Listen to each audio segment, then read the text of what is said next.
చిన్నపిల్లలు పొర్నోగ్రఫీకి ఎక్స్పోజ్ అయ్యే సగటు వయసు ఏంటో తెలుసా? కేవలం 11 సంవత్సరాలే. ఆందోళన కలిగించే విషయం ఏంటంటే 14 లోపే 94% పిల్లలు పార్న్ చూస్తారు. ప్రభుని నమ్ముకుని చర్చికి వెళ్ళే పురుషుల్లో 68%, పాస్టర్స్లో 50% పార్న్ అడిక్షన్తో సఫర్ అవుతున్నారు. పురుషులే కాదు, స్త్రీలు కూడా ఈ వ్యసనానికి బానిసలయ్యారు. స్త్రీలలో 33% మంది నెలకి ఒక్కసారైనా పార్న్ చూస్తారు. అందరికన్నా ఎక్కువ శాతం 76% పార్న్ చూసేవాళ్ళు 16 to 24 ఇయర్స్లో ఉన్న వాళ్ళే. ఈ statistics Barna group and Covenant Eyes ministry చేసిన రీసెర్చ్లో మనకి తెలిసాయి. ఈ సర్వే యాక్చువల్లీ యూఎస్లో ఉన్న చర్చెస్లో చేశారు.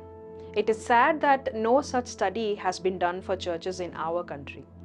ఇంటర్నెట్ వచ్చిన తర్వాత ప్రపంచమంతా ఒక గ్లోబల్ విలేజ్ అయిపోయింది కాబట్టి we can draw parallel to some extent from that study. ఈ సర్వేలో గమనిస్తే the most vulnerable group for pornography addiction is teenagers. టీనేజర్స్లో సెల్ఫ్ కంట్రోల్ అండ్ డెసిషన్ మేకింగ్ని రెగ్యులేట్ చేసే ప్రీ ఫ్రాంటల్ కార్టెక్స్ ఇంకా పూర్తిగా మెచ్యూర్ అవ్వదు. బట్ వాళ్ళ ఎమోషనల్ సెంటర్స్, అమిగ్డలా, న్యూక్లియస్ అక్యుబెన్స్ మాత్రం మెచ్యూర్గా డెవలప్ అవుతాయి. So they have a strong emotional center and a weak self-control center. మన చర్చెస్లో వీళ్ళకి ఎలాంటి సపోర్ట్ ఇస్తున్నాము అండ్ ఎలా ప్రొటెక్ట్ చేస్తున్నాము? ఒక బాధాకరమైన విషయం ఏంటంటే చర్చెస్ చాలా మట్టుకు విమర్శించి తీర్పు తీర్చే వేదికలుగా మారిపోయాయి. Churches have become a place of shame than a place of non judgemental support. అన్న, అక్క, నేను పొర్నోగ్రఫీతో స్ట్రగుల్ అవుతున్నాను అంటే మనం ఇమ్మీడియట్గా వాళ్ళకు ఒక లెక్చర్ ఇచ్చేస్తాము. Don't you know you're in the sin of lust? Don't you know you're reducing a human being to an object? Don't you know God is displeased with your behaviour? The Bible says this, the Bible says that అంటూ వాళ్ళకి sermon preach చేస్తాం. We know what the Bible says, what we don't know is how to get out of this habit. అందుకే మేము మీ దగ్గరకు వచ్చాం help కోసం అని వాళ్ళు అంటారు. How can we help our people suffering from addiction? For this, we need to be willing to admit that there is a problem in the church. మన చర్చెస్లో addiction problem ఉంది అని మనం ఒప్పుకోవాలి. And then, let's deal with it head on. మొట్టమొదటిగా awareness కలిగిద్దాము. Porn addiction ఒక moral failure మాత్రమే కాదు, అది బ్రెయిన్ లెవెల్ డిపెండెన్సీ అని నేర్పిద్దాం. ఈ బ్రెయిన్ లెవెల్ డిపెండెన్సీ మీద ఇంకా ఇన్ఫర్మేషన్ కావాలంటే డిస్క్రిప్షన్ బాక్స్లో ఉన్న లింక్ని క్లిక్ చేయండి. మన అప్రోచ్లో ఉన్న ఒక పెద్ద డ్రాబ్యాక్ ఏంటంటే we think we can shame them out of their addiction. ఎంత అంటే అంత షేమ్ కుమ్మరించేస్తే వాళ్ళంతటా వాళ్ళే బయటకు వచ్చేస్తారని అనుకుంటామేమో మనం. ఎవరైనా పార్న్ అడిక్షన్ గురించి ఓపెన్ అయితే నువ్వు పాపం చేస్తున్నావు, నువ్వు దేవుణ్ణి చాలా డిసప్పాయింట్ చేస్తున్నావు అని అంటాం. ఈ మాటలు వాళ్ళ కృంగదీయాలనో వాళ్ళని బాధ పెట్టాలనో మనం చెప్పం. Our intentions are good, agreed. But ఈ అప్రోచ్ అంత హెల్ప్ఫుల్ కాదు. షేమ్ ఒక ట్రిగర్లా కూడా పనిచేస్తుంది.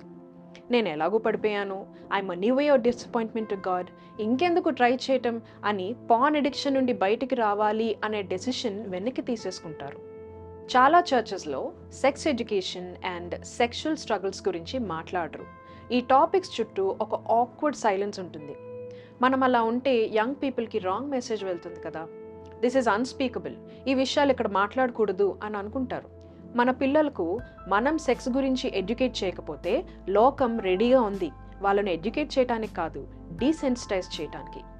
ఇలా మనం సైలెంట్గా ఉంటే ఈ అడిక్షన్తో సఫర్ అయ్యే వాళ్ళు ఐసోలేటెడ్గా ఫీల్ అవుతారు. నేను ఒక్కడనే లేదా నేను ఒక్కదాన్నే దీంతో స్ట్రగుల్ అవుతున్నాను అని ఐసోలేటెడ్గా ఫీల్ అయ్యి they stop seeking help. That defeats the very purpose of the church. Don't you think so? మన సర్మన్స్లో ఎక్కువ శాతం ఫియర్ బేస్డ్ లాంగ్వేజ్ ఉంటుంది.